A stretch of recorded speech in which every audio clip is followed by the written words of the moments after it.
All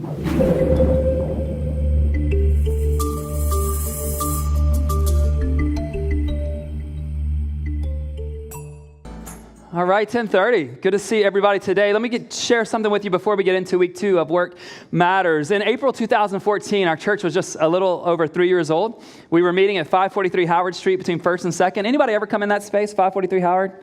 Awesome. Not most of you, but that's okay. That'll make the point even stronger that I'm trying to make. Our church had grown to about 300 adults on the weekend. I don't know, 40, 50, 60 kids, something like that. And we knew that we were running out of our 3-year lease soon, and we were also running out of space. We were in 3 services there, and we had 6,500 square feet. That was amazing. There was no light coming into our space there. It's crazy that it kind of took off in that space. It's a God-only type story. But we knew that we needed to be praying for a new space. And so we began praying for a new space. And one of the spaces we were shown at the time, we referred to it as the basement space at 731 Market Street. In the future, it would be called 250 Stevenson Street. And it would never look like it had been a trash room since its inception. But we looked at the space, and I'm not a guy that can see a space that's a trash room and go, of course it would be an amazing church that could meet in there one day. That's just not how I see things. And so I was like, I don't know if that rendering's accurate or not, but it got me a little bit excited. So what had happened was had always been a trash room at 731 Market. We're right under Market Street, in case you're wondering. If you hear a train occasionally, I hear it too, more often than you probably, because I'm closer to it. But we're right under Market Street here, and it was just a trash room. It had always been a trash room of what's known as the Bancroft Building. And we saw it and thought, you know what, we think God's leading us. We felt led to stay in Soma. There was a 10-year lease on the line if we moved into it. But we had to build the space out, buy a ton of equipment. We had to be able to supplement our rent so it kind of made sense in the future years for us to roll it into our regular budget. And so at the time, 300 adults made a commitment that for the next 3 years, they would give over and above their regular giving. They made a commitment to give $1,470,000.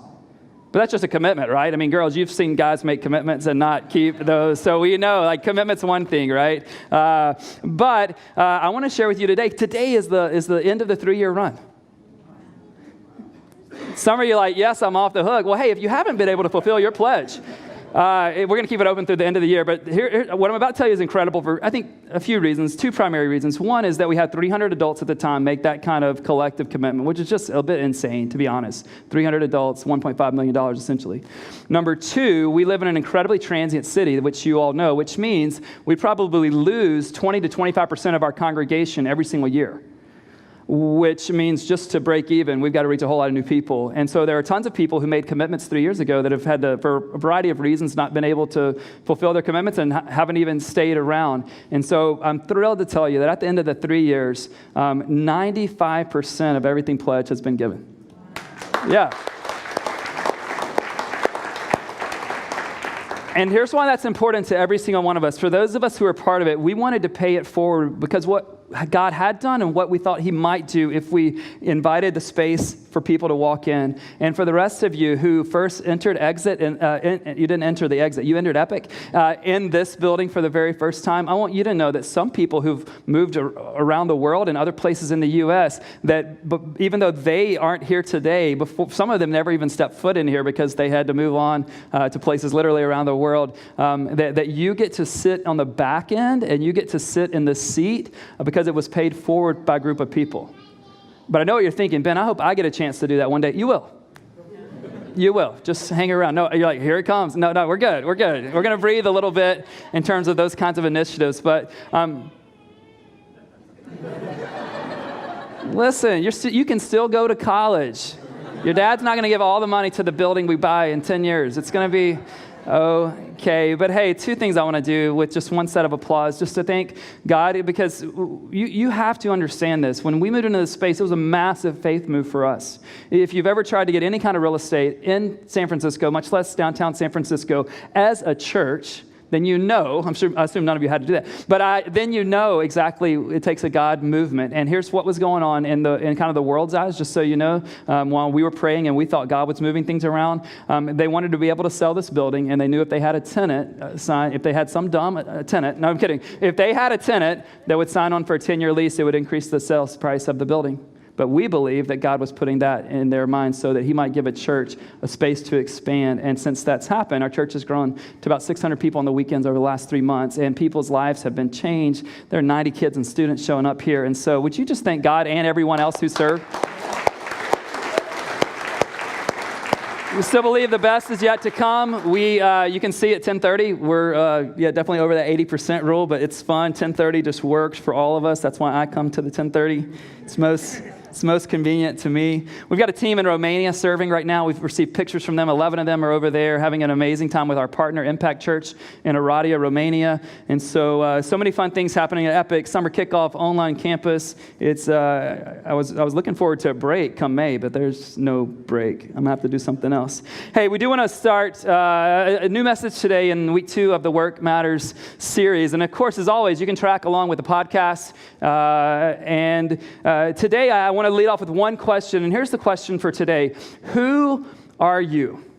Who are you? Maybe a simple question. Maybe you think that's a loaded question, but if that question were asked today, there would be a lot of answers I would hear around the room. I am a second grade teacher. I am an associate at the firm. I am an international business student. I am an investment banker. I am a stay-at-home mom. I am unemployed. I am retired. I am a barista. I am an attorney. I am an executive. I am an intern. And if I sat down and asked you, who are you, that would eventually come up, because the leading question has become this for all of us in America and so much of the Western world. So what do you do? Anybody ever asked that question or answered that question? Why? Because of what's going on in today's world, in the Western world, because of where we've gotten to in today's society, is that we think the best way to determine who someone is ask them what they do. And you don't even have to ask them these days. You can Google their name.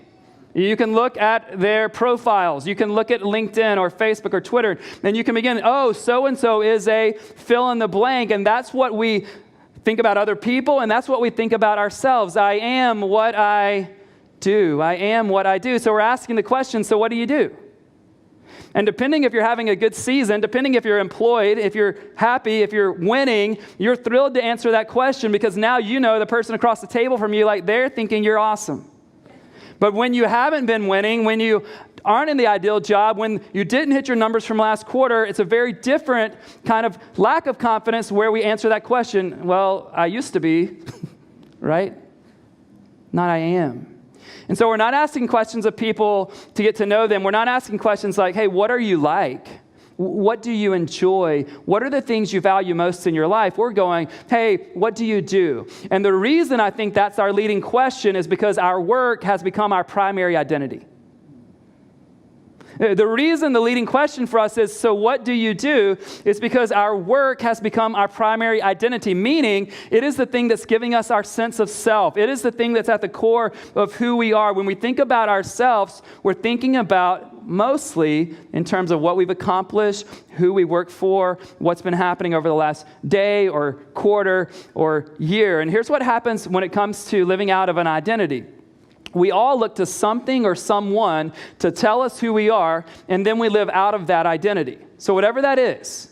And for so many of us in this Work Matters series, we know that it's work. Let me say it again, and this is true for anything you look to for your identity. You allow someone or something to tell you who you are, you assume that identity, and then you live out of that, or you make sure you try to live up to it. And this can be anything.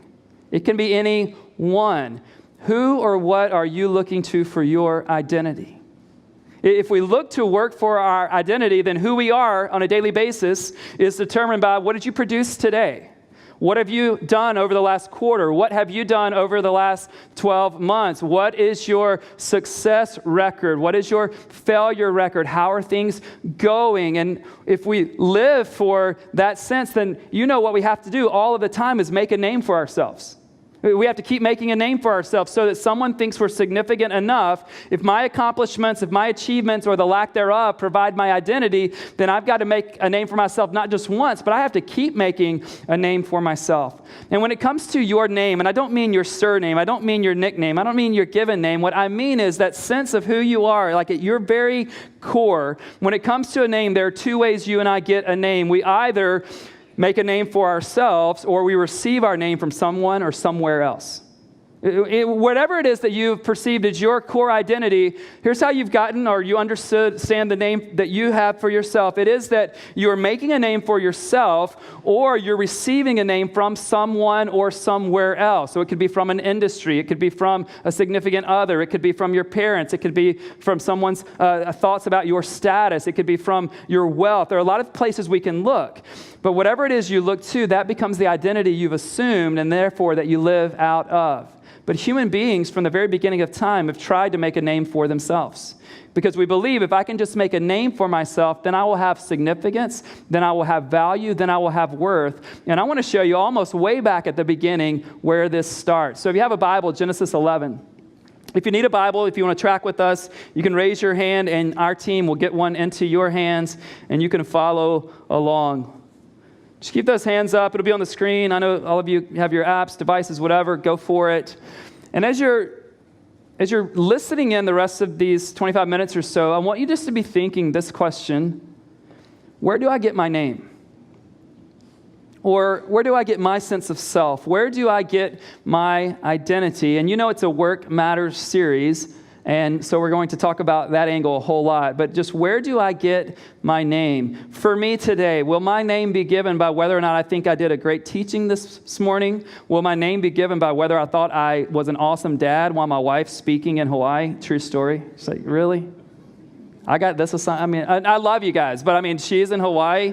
And anyway, I'm going to stop. I promised, Lord, I wouldn't complain, and I'm complaining publicly. That's the worst. Stand with me. Let's look at Genesis chapter 11, verses 1 through 4. I love my children. I love my wife. But I'm sure there will be some sort of exchange like, hey, because you went to Hawaii for 6 days, then she'll be like, no, Ben, you. Anyway, all right. Shauna, I'm so glad we don't have that online campus because I'm sure you won't watch the podcast. You've heard this enough. Genesis 11, 1 through 4. Now the whole world had one language and a common speech. As people moved eastward, they found a plain in Shinar, or Babylonia, and settled there. They said to each other, come, let's make bricks and bake them thoroughly. They used brick instead of stone and tar for mortar. Then they said, come, let us build ourselves a city with a tower that reaches to the heavens so that we may make a name for ourselves. Otherwise, we will be scattered over the face of the whole earth. You may be seated. You're like, Ben, you're cutting that story short. That is right for our purposes today. If you keep reading the story or you're familiar with the rest of that chapter, you know that gets into the Tower of Babel. That's where the languages get confused and God, for all kinds of reasons. But for our context today, I want you to see what's happening in this scene and how much it relates to what we're dealing with in 2017 in San Francisco. It's amazing to me when you read things in the scriptures, people are like, oh, I don't know if that has anything to say to us today. But this not only has something to say to everyone alive in 2017, but specifically what's taking place in this city and in the Bay Area in 2017. First, let's talk about what is really good in these 4 verses. What's really good in these 4 verses is them figuring out a way to get more done and to do greater impact. Does that make sense? That's really good. It's this thing called progress. And no matter what you think you might hear at a church, you're going to hear from this pastor in this church, we love progress. There's a reason why we think we shouldn't be a church stuck in the 50s. Right? There's a reason why we want to say to you, let's figure out things that have never been done before and let's implement them. And as I look at faces, like in this gathering right now, I just think of so many conversations about what you're doing, what you're up to. And just so you know, one of the reasons no one wants to be a pastor in San Francisco among this crowd except for me. But what's cool that I get to do with everyone in this room that you don't get to do is I get to say, hey, there's a thing called clergy confidentiality. If you'll tell me the secret, I won't tell anybody and you're safe. So all kinds of things that are going to be created. I'm trying not to look specifically in the eyes of people. You're like, oh, I bet it's that guy. Everybody that comes to Epic, oftentimes afterwards, they're like, hey, why do you look at me every time you teach? I'm like, listen, friend, I've got 2 ways I can look. I can go here or there. That's all I got. All right? If you're feeling guilty, that's not me. That's you. And so there's progress taking place. They're figuring out a way to use bricks instead of stone. Don't you love that? Anybody who wants to get better at something? Anybody who wants the next version of the product to be better than the last version of the product? Anybody who's trying to figure out a way to make things better, not just for yourself or the world? This is progress, and I believe that progress is a God-given directive. I believe God wants us to find ways to progress. I mean, we just announced last Sunday that we're doing this online campus. Why? Because now there's technology that's going to allow us to reach people that we haven't been able to reach before. If you know anything about the epic culture, it's like half the congregations in Asia on business every weekend, or the other half of you are in Hawaii. It's like amazing. I'm sorry you ran out of airline miles, whoever has to be here today. So sorry about that. But we want to use a new way to reach more people, and we think it's going to be a great introduction to our neighbors, friends, and coworkers. And then we have people who've left our church who are serving in Kenya and who's serving and doing work in China and all over the world. We get emails almost every week from somewhere in the world. And so we want to be able to have a chance for those people to keep up with what God's doing here. And it's going to be an amazing sense of progress for us to launch that sometime this summer. All of the progress stuff is good. Where it goes bad is in verse 4 when they say, so that we can make a name for ourselves. So that we can make a name for ourselves. I am all for your success. I think God is all for your success, as long as your so that is the right so that. So what's your so that? What are you after? I think there's a lot of great things we can be after with the right so that. I want to make the world a better place. I want to use the capacity God's given me and the potential He's given me to make the greatest difference in the world. I want to make my team around me better. There are so many great so that's, but for these individuals and for so many of us, their so that is skewed, so that we can make a name for ourselves. Let's do this amazing thing so that we can make a name for ourselves, so that we can be well accomplished, so that we can be well thought of, so we don't have to depend on God for our name. Is it possible that you're trying to make a name for yourself? Because let's be honest, though San Francisco is difficult to kind of make it go, right? You know this, I'll let you finish it. There's this adage, this idea in our minds that goes like this. If you can make it in San Francisco, you can make it anywhere. Yeah.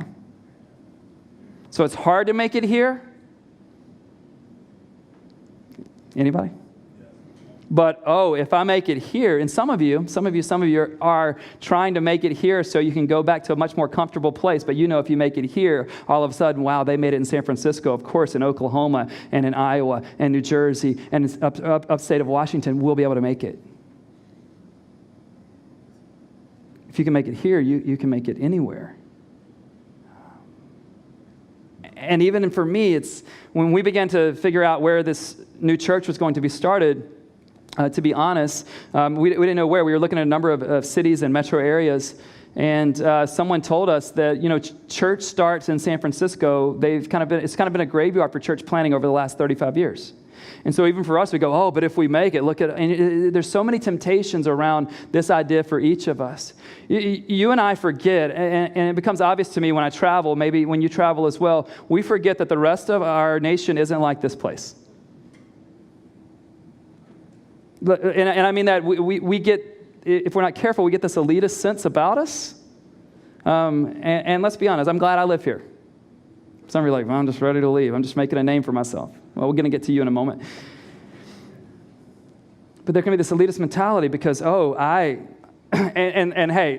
tell me I'm not the only one. Whenever you're traveling and somebody says to you, where are you from? And you say San Francisco, they're like, which part? They're meaning what suburb? And what happens with your pride, humility factor when you tell them the city? Or when somebody else says, I'm from San Francisco, which neighborhood do you live in? I'm an hour away in the East Bay. Come on. Right? Because there's this sense, right? There's this sense about that we want that status because we feel like we have to make a name for ourselves. And here's the thing: when you make a name for yourself, you have to keep making a name for yourself. I want to share with you this quote from a blog from a guy named Joe Robinson, and it appeared on the Huffington Post website 2011. And the title of the article is "American Identity Crisis: Are You Your Job?" So Huffington Post, not the Bible, so don't tweet it out. Or if you do, give credit to this guy. Here's what he says about this continually having to make a name for yourself. Chasing performance and its metrics, money, status, toys to pump up worth pumps up something else, futility. Performance can't produce worth since it's an external yardstick about what others think. You don't really buy it. You get a quick bump, it vanishes, and then you have to produce more to get more worth. It's a treadmill that can never give you what you really need. The internal validation that comes from satisfying the real audience, your authentic core, and the critical needs at the center of it, autonomy, competence, and connection with others that researchers say we have to gratify or we're not happy. Now, let me just tell you what I disagree with before you jump me, okay? Let me tell you what I disagree with, and then I'll tell you that I agree with the rest of it. I obviously disagree with where we should get our sense of validation. I think we should get that from the God who created us and has given us and conferred a name on us. And number two, I do not believe that we are the main audience of our lives. I believe that God has created us, so we've been created by God and we've been created for God. That aside, okay, now you know what I disagree with. I agree with everything else he says. Right? How many of you, when you get that first bump, you think that first bump will last forever? I have made it, right? Like, I have made it. But you never make it if that's your win. If you get your validation from something you produce, then you're only as good as you are today. It doesn't matter what, it would be awkward for you to be wearing your high school Letterman jacket if you're 45. Like, no one's super interested in what you did at 16. Right? We're all thinking, oh, they went to a school and everybody made the team. And, we don't really care. We want to know, what have you done today? Not who did you used to be? Who are you today? And I think he's right on point with all of that. And here's the thing. If I am what I do, and if you are what you do, then comparison makes all the sense in the world, doesn't it? Because we can compare ourselves to anyone. So what happens in the comparison game, it goes from kind of obvious to subtly really dangerous. So if you're in an industry with a company, obviously they're the evil competitor, right? And so this is Coke, Pepsi, right? Uber, Lyft. I mean, we can go on and on and on. Warriors, Cavs. We can do whatever we want to. And you're in competition. So comparison makes sense between your company and some other company that's similar but not as good as yours. We know that. Comparison also happens within your company, right? Let me ask you a question. Who's better, you or your coworkers? Not rhetorical. Who's better? Because there are only so many promotions. There are only so many bonuses that are going to get handed out. Who wins, you or them? And even for some of us in our own home, there becomes this competition between us and our spouse or us and our friends or us and our roommates, right? Who makes more money, you or your spouse? If it's them, make them pay rent. Win somewhere, you know what I mean? Who's more accomplished? Who's better known? Who's well thought of? Who has more followers? Whose resume is more impressive? So that comparison thing can happen. But if you are what you do and comparison's a part of your game, then comparison is awesome when you walk into a room where you're the big dog, but it's not so awesome when you walk into a room where you're the low end of the totem pole. You ever been there? There's a room you can walk in, my guess is, if you've been doing kind of career stuff for any length of time, there's a space you can walk in and you're kind of the big thing. But there are other spaces, right? So let's say you're kind of middle management. If you walk into the room where maybe the associates and the interns are, or the students who are volunteering, whatever the case may be, you're going to feel like you really are the stuff. But if you walk into a room where all the VPs and the executives and the CEO is, you're probably going to go, if comparison's your game, sometimes you'll win, sometimes you'll lose. It's even the temptation for myself. I can walk into rooms where guys are just getting started, planting churches somewhere in America or even in the world. I'm like, man, I've really got a lot to offer them. I can walk into other rooms where guys are pastoring massive churches and go, it's tempting for all of us, I think. And if you do the comparison game, the only two options, I think, are pride or humiliation. Pride or humiliation. C.S. Lewis, in his classic work, Mere Christianity, said this about pride. See if you can relate. Pride gets no pleasure out of having something, only out of having more of it than the next man. We say that people are proud of being rich or clever or good looking, but they are not. They are proud of being richer or cleverer or better looking than others. If everyone else became equally rich or clever or good looking, there would be nothing to be proud about. Let me ask you this question as we talk about identity. If all of us in this room had the same accomplishment, what would be your distinction? If all of us in here kind of had the same resume, what would be your distinction? Would there be a self less, a self left? Would there be a sense of self still in who you are as a person, or would you be like, man, this is pointless because we're all the same? Now, you and I know we're not all the same. My point is simply this. If the only distinction about your identity from the person sitting beside you and their identity is what you do or what you've produced that they have produced or that they haven't produced, then there's a problem. There's a problem. And here's a follow-up question with that. Who would you be if your work was taken from you? Somebody would be like, I'd be sleeping till 12 tomorrow. I would be poor. Who would you be? Would you have a sense of self if your work was taken from you? And you're thinking, Ben, this is a great exercise to help me understand the spiritual point you're driving home. I don't want it simply to be an exercise. I want to tell you, this isn't hypothetical. For every one of us, our work will be taken from us at some point. The obvious one is retirement. Some of us think we cannot wait for retirement. You're like, oh, it's going to be amazing. If you get your sense of self from your accomplishment, you will hate retirement. You won't have a self. You won't have a self. Has anybody seen professional athletes who are too old to keep playing the game? They have millions and millions of dollars, but they can't walk away? It's not because they want to get bruised again. It's not because they don't have, some of them, $50 million in the bank. It's because their entire sense of self has come from what they've done on the court or on the field. I'm looking at you, Brett Favre. And if you're watching. Our producer's a big Green Bay Packers fan. You guys forgive him for that Vikings thing, or no? So retirement. Life circumstances could cause you to leave your work, right? Let's say that you're sick and you can't work for a while. Let's say you have aging parents. You need to drop 2 months and go work with them. Let's say that you have a baby and you need to be off for 3 months. You won't have work in that instance. And let me say this, there is nothing wrong with desiring to get back to work, but if you have to get back to work to have a sense of self, that's a problem. Nothing wrong with desiring it, but if you have to get back, and then of course, people in this room, you would say that you know exactly what it's like to do the third option, which is to be laid off or to be fired. It's not about you, they say. You know what that's like. And so if your sense of self goes away, now it's nothing wrong with being disappointed, being angry, whatever the case may be, but if your sense of self, some of you who are stay-at-home parents, if your identity comes from raising your kids, what do you do when they leave the house? Some of you are like, Ben, they're not leaving the house. We've got a basement, and they've got a private entrance, and no. What do you do if your identity is in being the startup guy or girl, but then your business gets established?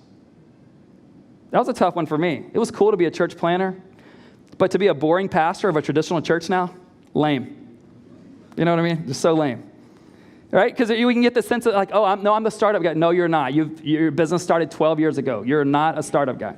And so there's all these things that we can play out of our own identity. And then you think about success and failure. Keller says this about success and failure. He says when work is your identity, success goes to your head and failure goes to your heart.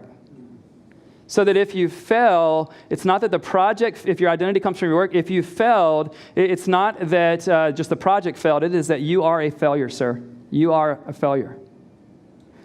But if your identity comes from somewhere else, then it's like, you know what, that project failed, or even I failed at that project. That's okay, disappointing, but that's not my sense of self, but I'm not a failure.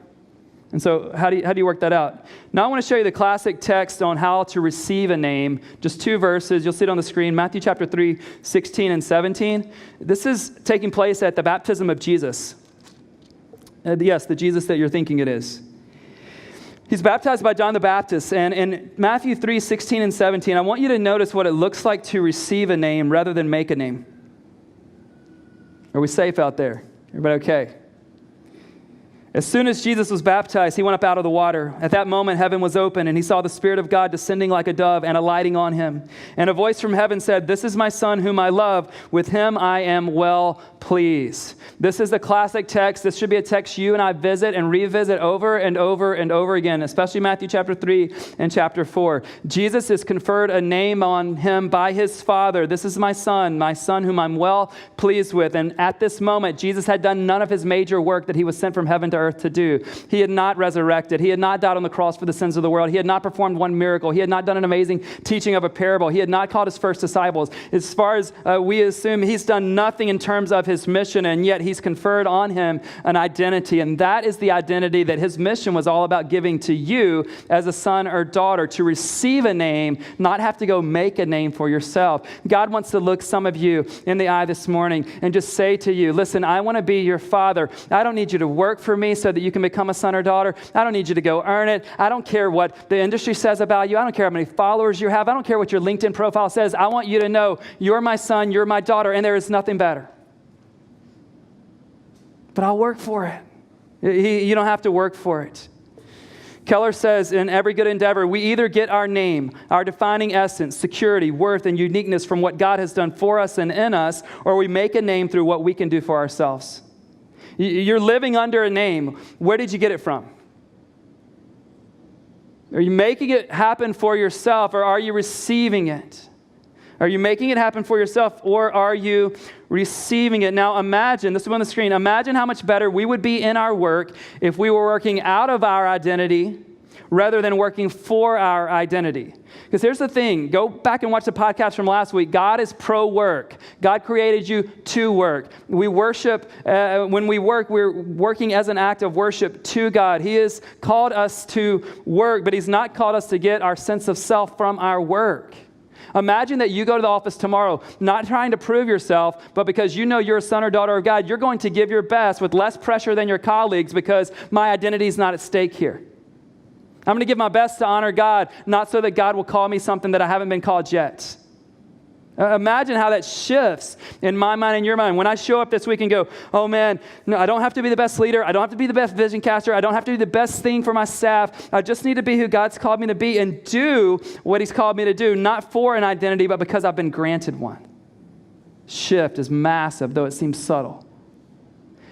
But do know this is not a one and done lesson. If your life is anything like my life, and I think it is in this way, we will be tempted about where to find our identity for the rest of our time on earth. Why? Because I'm going to see some churches growing faster than ours.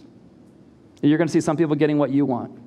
And you're going to be tempted because your boss is going to say, hey, if you want X, Y, and Z, show me. Prove it to me. Do you know the first thing that Jesus was hit with after this moment of His identity being conferred on Him by His Father? Do you know what it was? His temptation of His identity. He's led in this wilderness, and for 40 days he's fasting, and Satan comes to him and tempts him. And with his 3 temptations recorded in Matthew chapter 4, the first 2 begin the exact same way. Here's how the first 2 temptations begin to Jesus. Remember, what is it? God just said, this is my son with whom I'm well pleased. Satan says to him, if you are the Son of God.